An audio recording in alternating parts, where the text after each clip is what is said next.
ברוכים הבאים, ladies. תזכו לשנים רבות, נעימות וטובות. אז בעזרת השם, בסימן טוב, we begin a new semester in our classes on Thursday. I was a little concerned that the ladies didn't know that we have class today, but to my pleasant surprise, Baruch Hashem, the loyalty of the members of this class is unshakable. And Baruch Hashem, it's a great privilege for me to be part of such a holy group that has such a commitment for the study of Torah. We're beginning again from actually the beginning, from parashat bereshit, the first parashat of the Torah. And I think it's only proper that before we actually delve into the subjects of the parasha itself, which are actually endless, but I think it's important to give an introduction. I know all of you know that the world was created in 6 days, and Borei Olam rested on the 7th day, being Shabbat. You ask most people in the street, that's what they'll tell you. It was 6 days of creations of the sky and of the sun and of the stars and of the vegetation and of the animals, etc. And then finally on the 6th day he created Adam Arishon, and that's it, and it ended.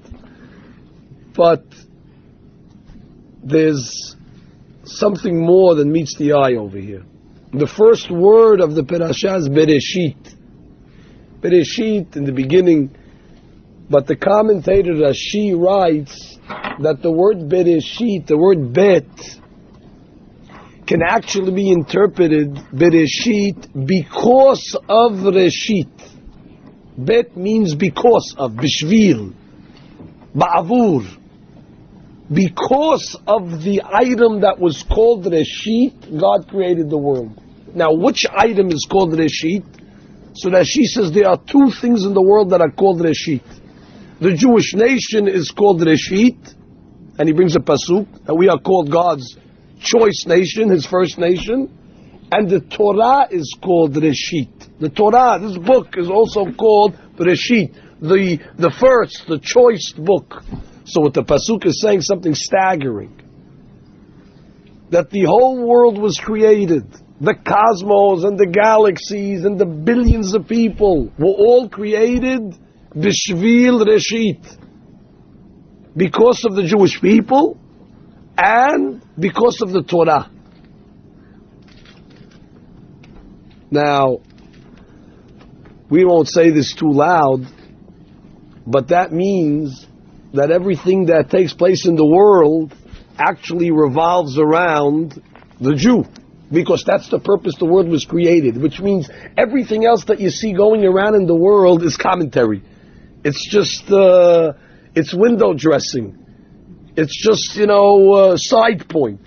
But the main meal, the main item why Hashem created the world is bereshit, b'shvil reshit, for the Jewish people. So when you hear in the UN the next time that one of the ministers from one of the countries in Sudan gets up and he bangs on the table and he says, it's because of the Jews. We don't say anything, but he's right. He doesn't know how right he is. He's saying it out of anti-Semitism. He's saying it because he hates the Jews. But in truth, you're right. Everything's for the Jews. The whole world that Hashem created is for the Jews. But as well, He created the world for the Torah. Now, the Torah was not given until the year 2448 from creation. So that's about 2,500 years after the world was created. That means the world wasn't complete until the Torah was given. Once the Torah was given, then already we could say the world was complete. So if you ask me when was the last day of creation, it was on the 6th day of Sivan, on the day that we received the Torah. That ended Biriyat Ha'olam. Like the last element, the last component that the world was missing was the Torah. And that was brought to the world on that day. Hence, the creation ends 2,448 years later. Now you'll say to me, Rabbi, isn't this a stretch? Is this brought down anywhere? You're saying this on your own. This is your own theory. This is your own concept. Actually, it's not. This concept is actually written explicitly in this week's parashat. After each day, the pasuk writes, Vahi Erev, Vahi Boker, Yom Echad. And it was evening, and it was the morning, the first day. And then on the second day, God creates what He creates, and it says, Vahi Erev, Vahi Boker, Yom Sheni. And then He says, Yom Shelishi, and Yom Revi'i, and Yom Hamishi. And then He gets to the sixth day. So we'd expect the Torah to say, Vahi Erev, Vahi Boker, Yom Shishi. But it doesn't say that. It says, Vahi Erev, Vahi Boker, it was evening, it was morning, Yom Hashishi. And it was the sixth day. It doesn't say that by the first day. It doesn't say the first day. It says day 1, day 2, day 3. When it comes to day 6, it says Yom Hashishi, like we say Kiddush on Friday night. How do we start the Kiddush? Yom Hashishi. That's from this week's parasha. Yom Hashishi. Why is it called the sixth day? The sixth day, Yom Hashishi.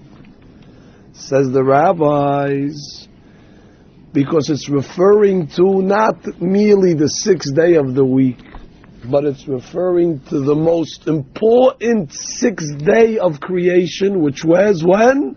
The sixth day of Sivan. Which day did we receive the Torah? The sixth day of Sivan. So the pasuk is saying, when the world ended? When the world finally came to its finality, when it came to its closure? Vahi Erev, Vahi Boker, Yom Hashishi, on that great day, 2,448 years from the creation, Yom Hashishi, the sixth day of Sivan. Only then did the world and its heavens come to completion. Rashi also brings down the letter He, which is 5. Stands for the 5 books. Hamishach Moshe Torah, the 5 books of Moses. Hence, Yom Hashishi, that the whole world was dependent on the Hamishach Moshe Torah, on this book, that shows us the immensity of what the Sefer is. This Sefer is not merely a book of laws, a book of stories, a book of religion. This book over here is actually the keynote. It's actually the highlight and the purpose of creation. Ladies, the rabbis explain in Zohar that if there would be a world without Torah, cannot be a world without Torah. Just like a world cannot exist without oxygen. Just like a world cannot exist without certain nutrients. If there was no Torah in the world being studied at any given time, the world would go back to Bedlam. I don't know if you appreciate what we just said. That means the only reason today, ladies, that we're able to walk on this planet is because somewhere on planet Earth there's a Jew studying Torah. That's how important Torah is to the creation. That's why the Zohar says God created the world in time zones. So when we're sleeping here in America, so in Israel they're waking up, in China they're waking up, so there's always somebody in the world that could be up that's studying. But if all the time would be the same, everybody would go to sleep at 10 o'clock at night, so it was very possible that the whole world would be sleeping and nobody would be studying Torah, and I'm not exaggerating. When I say if there would be a split second, a nanosecond in the world without studying of Torah, gone, the world is gone. Because that's the whole, if I can give an example, it's almost like, a car runs on gasoline, on fuel, and a machine runs on electricity or a battery. The electricity that runs the world is a very complicated machine. It doesn't run on fuel or gasoline or electricity. But the the life source and the power that keeps this world afloat, that keeps this world in existence, is this book over here. Is this Sefer Torah. Is the study of Torah. Which means, the Zohar asks a question. The Zohar says, when God gave the Torah, He took the mountain, Har Sinai, and He held it over the heads of the Jewish people. He took the mountain itself, and He told the Jewish people, you want the Torah? Fine, I'll give it to you. If not, I'm going to bury you under the mountain. So He really didn't give us too much of a choice to say no. And the Midrash uses the language, Sham teheh kevuratchem. If you don't accept the Torah, your burial place, God forbid, will be right here. The mountain will come crashing down. And so the Jews, of course, by duress, by force, they say, okay, we'll take it. What did God mean if you don't take the Torah, this will be your burial place? He's saying this is the most crucial point in history. If you don't accept the Torah, this is going to be the burial place, not of you, not of this area of the continent. It's going to be the destruction of the whole world. Which means at that moment when God gave the Torah, He had to force us into it. Because had we have said no, that's it, game over. God pushes the destruction button and the world ceases to exist. So if you ask me what was the most crucial moment in the history of the world since creation until today, was that critical moment on the sixth day, on Yom HaShishi, Vav Sivan, when the Jewish people were forced into life. I point that out, they were forced into life. Yeah, because you shouldn't say, that's not fair, how can Hashem force us? That's not right, we should have freedom of religion. How could God come along and force us to take something? Why didn't He give us an option? Because when a patient is in a hospital and needs oxygen, God forbid, the doctor doesn't come to the patient and say, would you like some oxygen? And the patient says, no, I'd rather not, thank you very much, we'll give somebody else. The doctor sees that the patient needs to live, so the patient's screaming, I don't want, you have to take it. The doctor's doing it for the best interest of the patient. So when God comes along and says, if you don't take it, you're going to be destroyed, He was telling him the alternative. He was telling him, without this book, there's no world, so you have no choice to take it.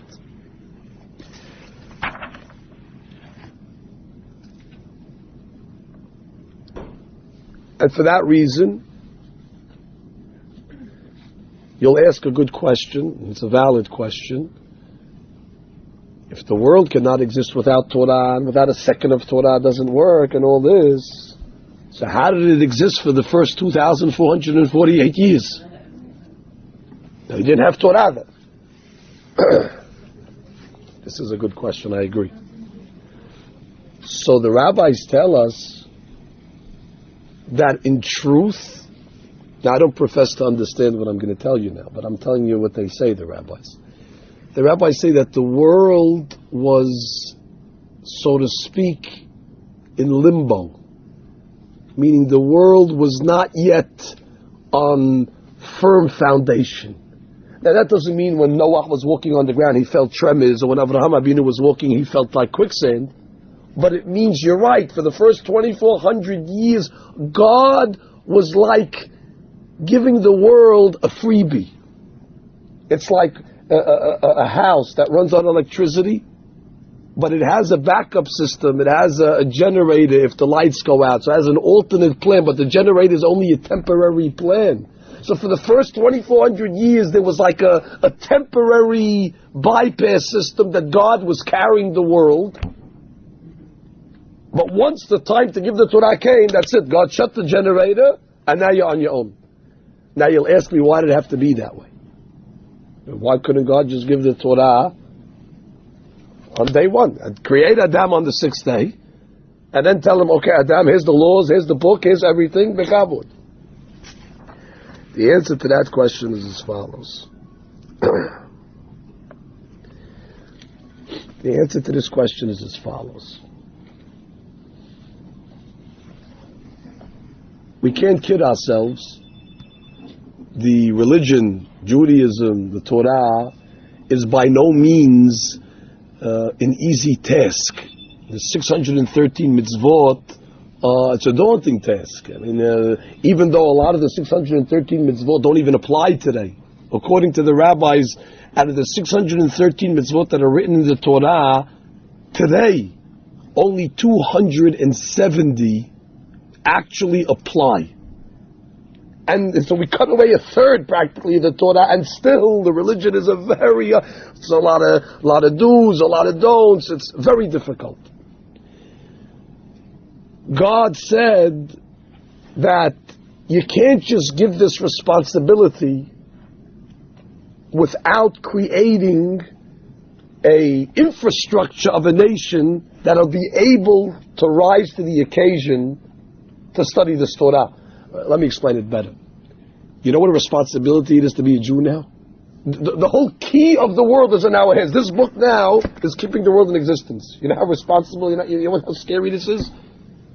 That means as Jews now, we are the administrators of the world. Without us, there can be no world. I don't want to inflate anybody's ego. Although we're the smallest nation. Now you might say, what do you mean? Hakam, billion Chinese. and we're controlling? We don't even make up a percentage of the world population. Sorry to tell you, I'm happy to tell you. Depends how you look at it. Now, of course, if you say this concept on a college campus, they'll call you a bigot, and they'll call you racist, and they'll call you prejudiced. But fact be told, we believe that we are the chosen people. Fact be told. And if you don't believe in that we are chosen and that we are different, that we have a responsibility, then you're in contempt of one of the most basic Jewish principles. That's not bigotry. I'll prove it to you in a second why it's not bigotry. The Aryan race is bigotry. The Germans, the Nazis, that's prejudice. Why? Because unless you had blue eyes or blonde hair and came from a line of German descendants, you couldn't be part of the group. That's racism. It's a clique. Judaism is not so. We are the chosen people, but you know what we tell the world? If you want to convert, if you want to become Jewish, we accept you. Go to the mikveh. We might not accept you. We won't accept you on Ocean Parkway, but we'll accept you somewhere else. But the Torah does agree to conversions. The Torah does say a person can jump in the mikveh, take a brit milah, study the laws, and you're part of the group. You couldn't convert to be a Nazi. If you dyed your hair blonde and you made an eye operation to change them to blue, and you taught yourself German, you still cannot. That's racist. So Judaism is open to everybody. In any event, in order to create a nation that'll be worthy to rise up to this occasion, to be the administrators of Torah, of the world, you needed first an Avraham, Yitzhak, Yaakov, the tribes. That's already infrastructure. That's already the foundations. From Avraham Abinu, our nation inherited a lot of good traits. We inherited the trait of kindness. We inherited the trait of sacrifice for Hashem. We inherited the trait of respect of the dead. When Avraham Abinu buried his wife Sarah, from Yitzhak Abinu we inherited tremendous traits. He put himself on an altar, love of God. Yaakov Abinu we inherited traits of commitment to studying of Torah. From Rivka Imenu we inherited traits, how she was able to live with her father and brother who were the most wicked people and still maintain a certain level of religion. So you needed all these people to come first to create solid roots. So it's like it took 2,440 years to create a nation that'll be worthy to receive the book. So when that day came, God knew already who was getting the book. Already we were worthy of it. Hashem put all his plans and effort into preparing this nation for this task. Even though the rabbis tell us that on that day God actually went to the other nations of the world first. He actually went to Esav and he said, Esav, you want the Torah? We'll give it to you. Yeah, you have first dibs. You have first rights. So Esav said, okay, beauty, I'm in. What does it say? Give me a sample. So God said, well, one of the things it says is lo tirtzah, you can't murder. Esav says, what? Can't murder? What are you talking about? That's our life. We live by the sword. No, we're out. Piss. So then God went to the Arabs, to Ishmael, and he told Ishmael, listen, we got a Torah, we're giving you also first right. So Ishmael says, fine, we want it. Just give us a sample. He says, well, don't steal, not tignov. Don't steal. The Arabs, that's their nature, they steal. No, we can't take that. They went to Ammon and Moab. Ammon and Moab says, we want it, we're in, we'll take it, just give us a sample. One says, don't commit adultery. Ammon and Moab says, we live on this is our lifestyle. I never understood that, because if God was preparing us for all those years, so he's sketching the other nations. He wasn't planning on giving it to Esav. Already, I'm telling you, for 2,000 years, he had his eye on the Jews. He created an Abraham, Yitzhak, Yaakov, tribes, a whole system in order to create a product that'll be a superior product called the Jew. In order that Jew will receive the Torah and he'll be, like I said, the administrator to learn it and study. He'll protect the whole world by his studying.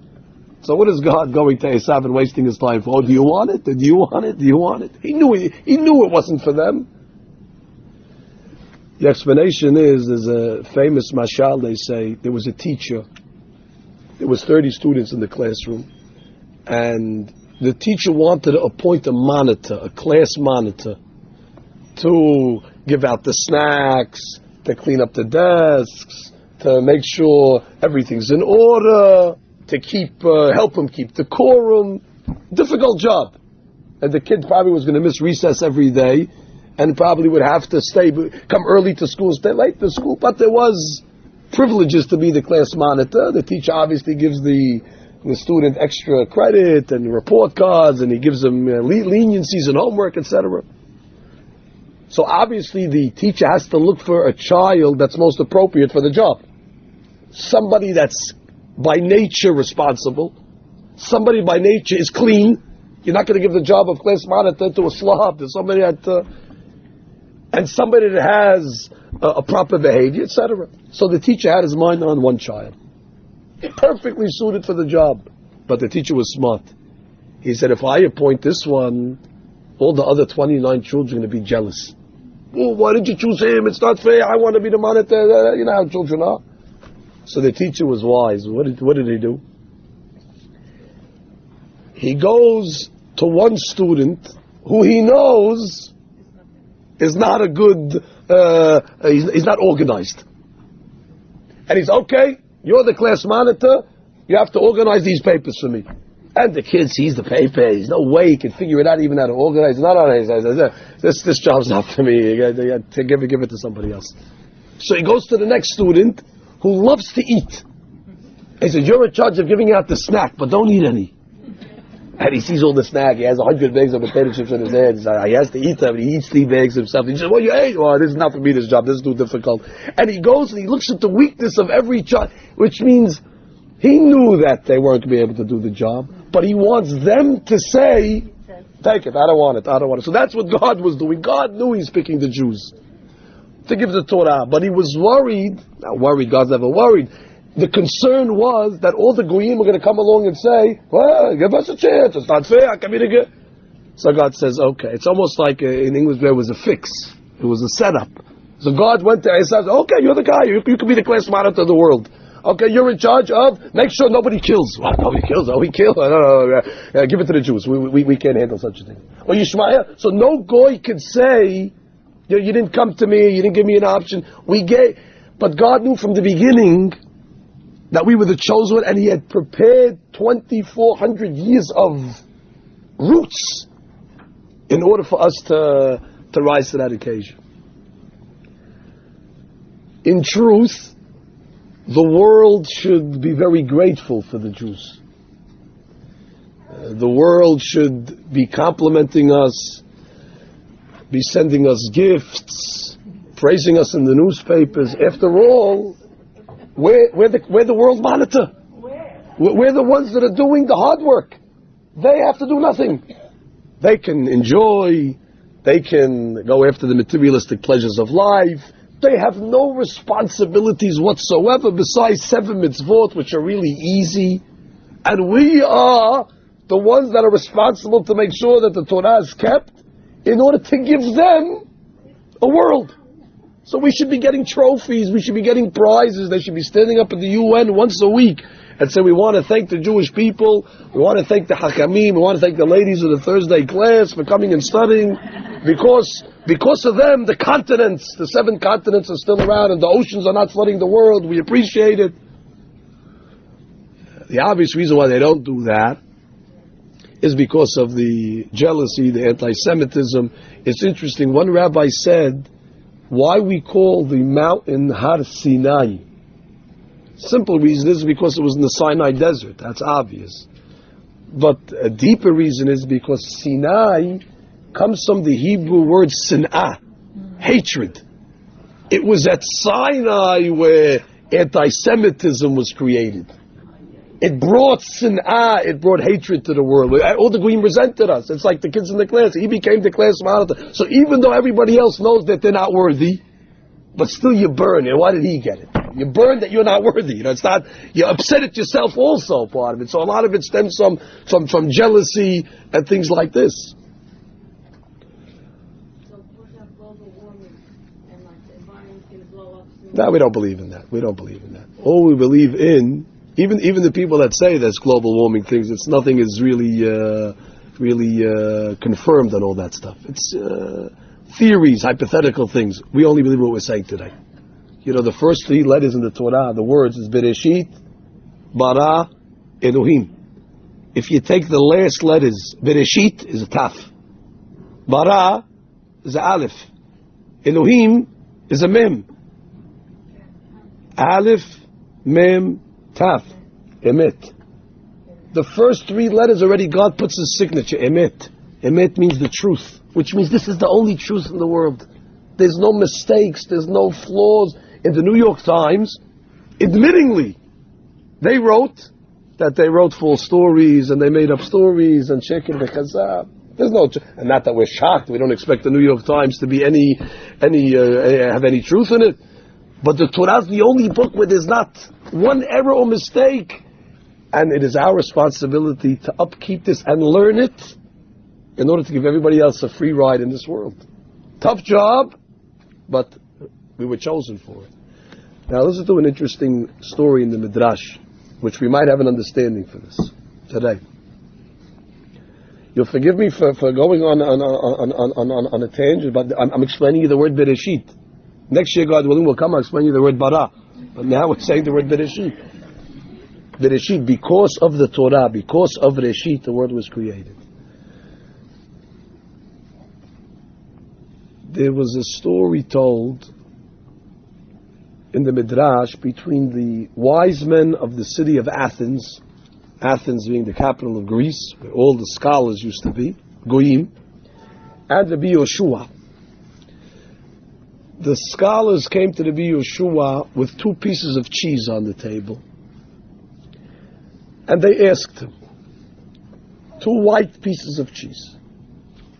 How smart are you if you could tell us which cheese came from a black goat and which cheese came from a white goat?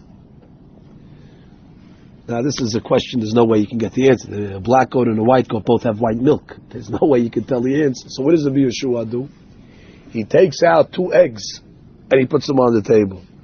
He says, if you could tell me which egg came from a black rooster and which egg came from a white rooster. And that's the end of the story. And it says where the wise men of Athens walked away and he said, oh, you got us. We don't understand this whole story over here. They're showing him cheese, he gives the egg. It was like a breakfast. All you need is little cream cheese and toast and you have continental breakfast. What does it mean over here, the story of the cheese, the egg? What were they saying? What was he answering? Third explanation like this. This conversation took place at a time that the Jews were on a very low level.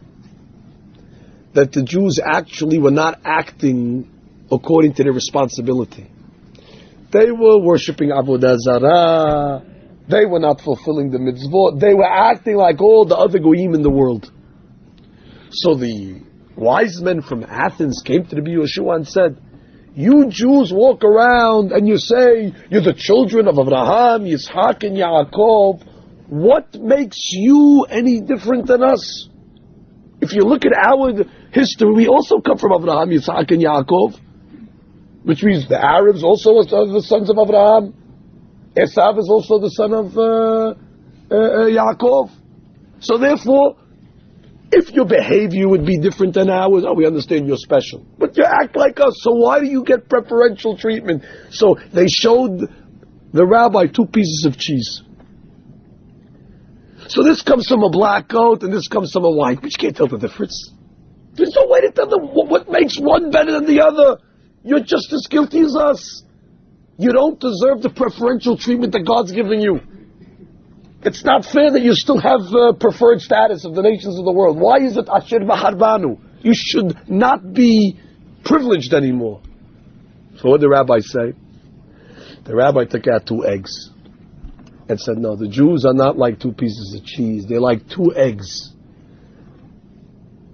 The eggs, right now, you might not be able to tell which one came from a black rooster and which one came from a white rooster. But there'll come a time when you'll know. When is that? When those eggs hatch and you see the color of the chicks that come out, then you'll know. The cheese you'll never know. But the Jews, you know what the rabbi was telling the smart people from Athens, although now we look the same, but since in our genes, since our roots are from Abraham, Yitzhak, and Yaakov, so all those good traits, since we were chosen by God, are in us. They may lay dormant now. Maybe now we're not so keen on but it'll come out. By the Goyim, that's it. Once God chose us, even though there were generations where we might not be the most religious, we might not be the most, but rest assured, it'll come out. And there'll come a time where you'll see why we're different. And therefore the Jews will never lose their preferential status. If you think about it, just even in our community, most of our parents and grandparents, they went to public schools. And at that time, nobody would believe even a system of yeshivas. What are you talking about? What do you need yeshivas for? And that was accepted practice in our community. And somebody might have come along and say, the 2 pieces of cheese, look, what's the difference between the Goyim and the Jew? We're both going to the same schools. You're both learning the same curriculum. It's the same thing. But you saw that we're like the eggs. Because a couple of generations later, those same parents and those same grandparents bore children and grandchildren that are studying in yeshivot, that are learning Torah, that are quite observant. They themselves are quite observant. What happened? The true colors finally manifested. And therefore the Jew is more like the egg than he is like the cheese. And therefore it's a great responsibility, ladies, as we start this new Sefer, to recommit ourselves to the study of Torah. Unfortunately, we're not going to get the credit that we deserve from the nations of the world, but at least you should know when the rabbi said the study of Torah is more valuable than any mitzvah in the Torah. I want you to know what that means. That means if God would come down right now and we'd ask God, Hashem, we want to serve you, tell us what we could do, tell us the greatest thing we could do to make you happy. God would say, you're doing it. Just sit, just don't move, just sit right where you are, you're doing it. Which means there's no, maybe we'll make a parlor meeting and we'll collect millions of dollars for charity. It's a great mitzvah, don't get me wrong. But if you want to know levels of mitzvot, the greatest mitzvah in the whole Torah is the study of Torah. Why? Because without it there is no world. Without the study of Torah, bereshit, bishvil reshit. And therefore, we have to recommit ourselves. Ladies, you have to put your husbands in the same frame of mind that you're in order to push them to go study Torah. We need more volunteers to be the world monitor. There's not enough people that are studying Torah, and therefore we have to enlist your children, your husbands, to go from time to time, once a week even, to get their feet wet, just to begin the study of Torah. There's one more thought that I'd like to say in the parashat.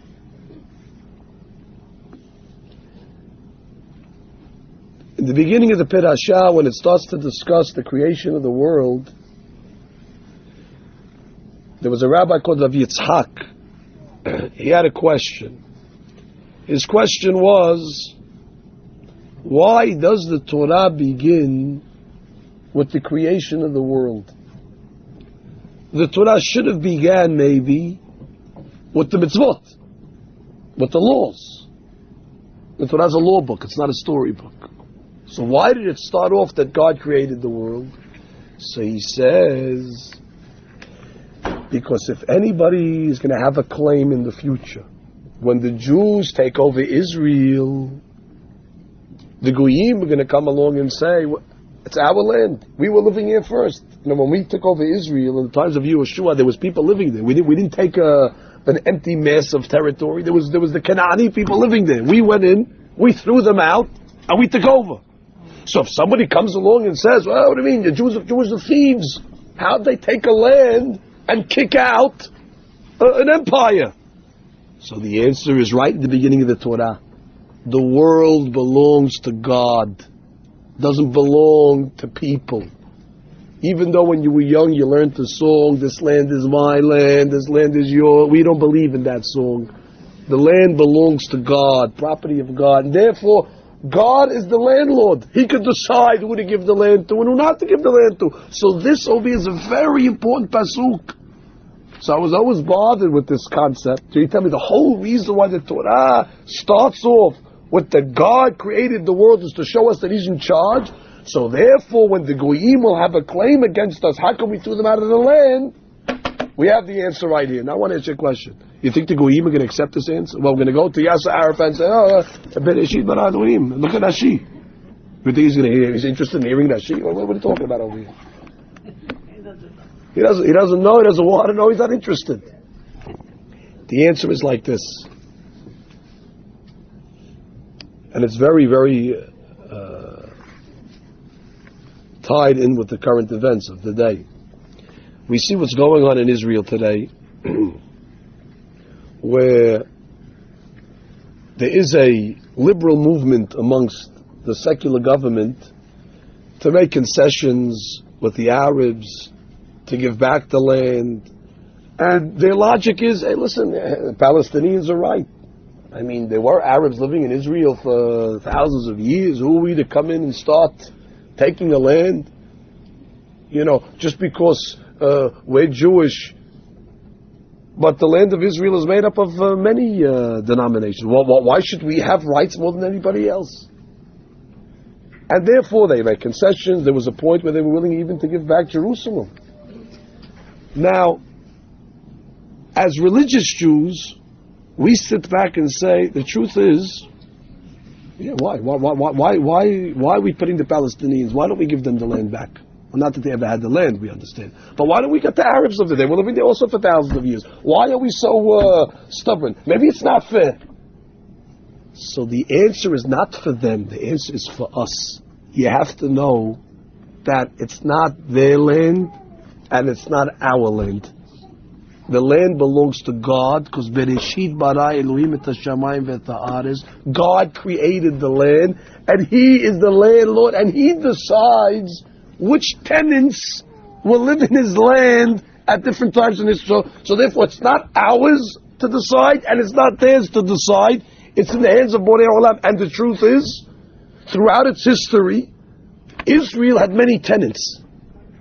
You had the Ottoman Empire there for a time. You had the Turks there for a time. You had the Muslims there for a time. You had the Christians there for a time. In recent history, you had the British Mandate there for a time. The land of Israel is a very sensitive country. It cannot tolerate sin.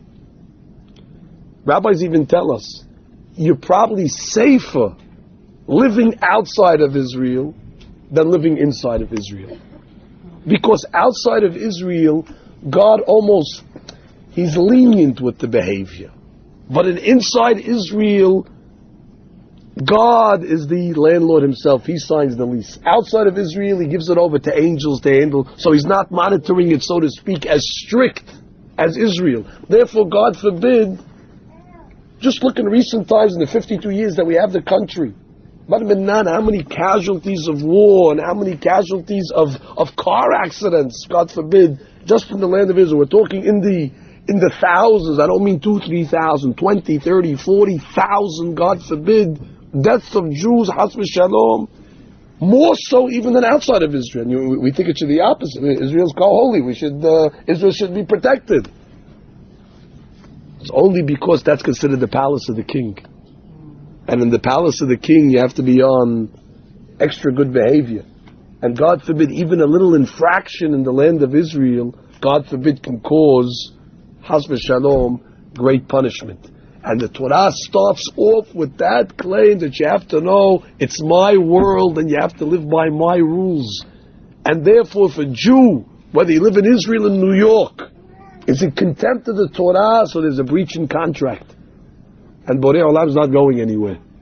The landlord is staying, and God forbid, it causes exile and causes us to leave from the land. These are the two lessons that are just written in the first pasuk. The lesson of the importance of our nation, the lessons of the importance of our Torah, and the lesson in the importance of our land. Baruch Adonai le'olam. Amen.